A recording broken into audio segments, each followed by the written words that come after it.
Niary dia tonga ny fotoana ny fanomezantsika androany izao zay hetsika sanehoan'ny fiangonana ny finoana araka nefa programa napetraka moa dia voalohany indrindra ny antony lehibe nanaovana azy dia hoe fetiny olomasina piaro ny fiangonana katedraly fanizay tsy mahalala dia Masindahy Vincent de Paul.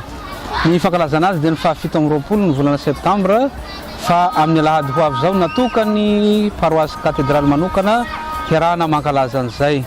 Ny antony faharoa dia misy ireo anankiray zay nitendreny eveka hanampy ao amin'ny paroasy katedraly dia amin'ny Père Pascal ao amin'ny fikambanany Saint Jean-Baptiste le précurseur. Misy ihany koa ny diacre Henri miaraka aminy izay hiara-hiasa.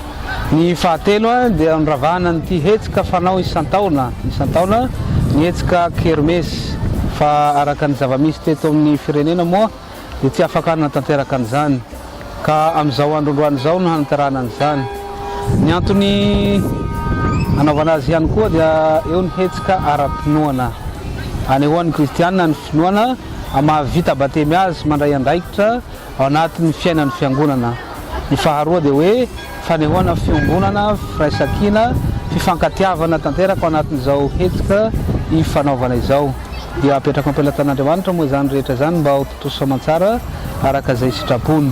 Eo ihany koa ny tanjona dia ny hoe fiezahana hanatsara ny tranon'Andriamanitra amin'izay fomba rehetra hanatsarana azy mba ahafahana manome voninahitra Andriamanitra ao anatin'ny fiangonana katedraly io. Ya mandritra an'izao kermesy zao moa no hoentintsika mampiseho ny fifankatiavana sy ny firaisankina eto amin'ny kristianina eto amin'ny paroasy katedraly. Efa nanomboka zany tamin'ny famolavolana teo ihany koa ny fikarakarana ary dia izao tonga amin'ny andro voalohany fanokafana ny kermesy izao tsika koa dia misaotra n'Andriamanitra lehibe ny tatanantsika sy ny tsimbonantsika amin'izany. Anio moa dia fanokafana ihany fa manomboka raha-pitso hatramin'ny asabotsy ny alahady dia mitony kermesy misokatra amin'ny valora maraina ary tsy mifarana raha tsy amin'ny alina amin'ny 7 alina amin'ny 10 alina eny fa na amin'ny 12 alina raha mbola misy ny kristianina sy ny mpiaramonina manodidina mbola mazoto ilalao dia mbola tsy mikatona ny kermesytsika. Amin'ny alahady izao amin'ny 4 tolakandro no anaovantsika ny fisariana ny tombola izay efa nany an-tananantsika mianakavy. Ny tombola ho antsika izay mbola tsy nazo dia amin'ny vidiny 2,000 ariary monja. Ny loka lehibe voalohany dia moto vaovao anankiray, ny loka faharoa dia télé écran plat 32 pouces, ao ihany koa ny lafaoro, ny fitaovana fampiasantsika andavanandro ao an-dakozia, misy ny vary raiky tapo hozaraina amintsika ao anatin'izany tombola izany koa mampirisika antsika rehetra andray anjara. Dia eto dia maneho ny fisaorana antsika kristianina rehetra tsy ny salasala ny arany sala na ny vola makarena na fohy fotoana ao fikarakarana amin'ny fiangonana. Eo ihany koa anareo malala-tanana izay nanampy anay be dia be na nolotra ireo fanomezana ho sariana amin'ny tombola ireo. Dia manome fotoana antsika ary eto amin'ny tokotanin'ny Mopera manomboka izao hatramin'ny alahady hariva mandritra ny kermesy karakarain'ny paroasy katedraly eto Taolagnaro. Dia misaotra antsika rehetra ary tongafa maro.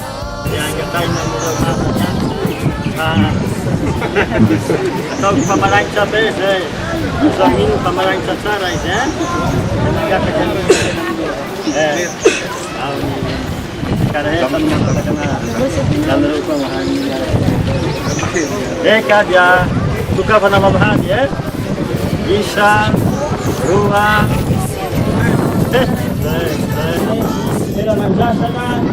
Dia ada penjelasan mempelajari misyampu panao mazany ao ny fankalazana ny fety ao koa mitady ny fahatsarana ny trano fiangonansika trano fivavahana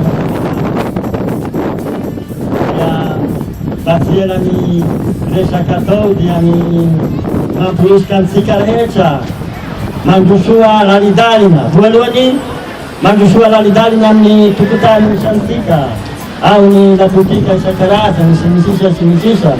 Faharoa mandrosoa lalidalina amin'ny poketra antsika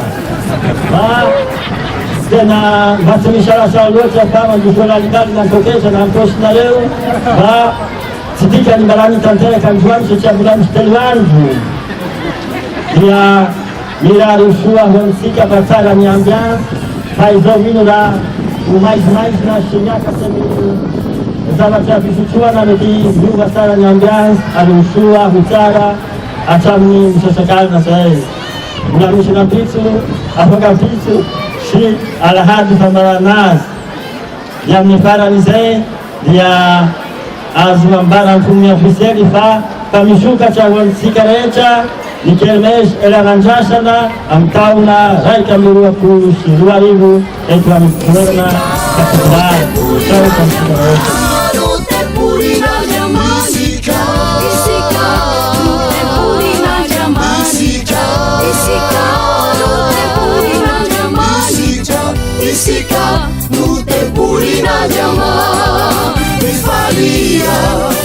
Miravua Abenunani Fiangunatika Mipalia Miravua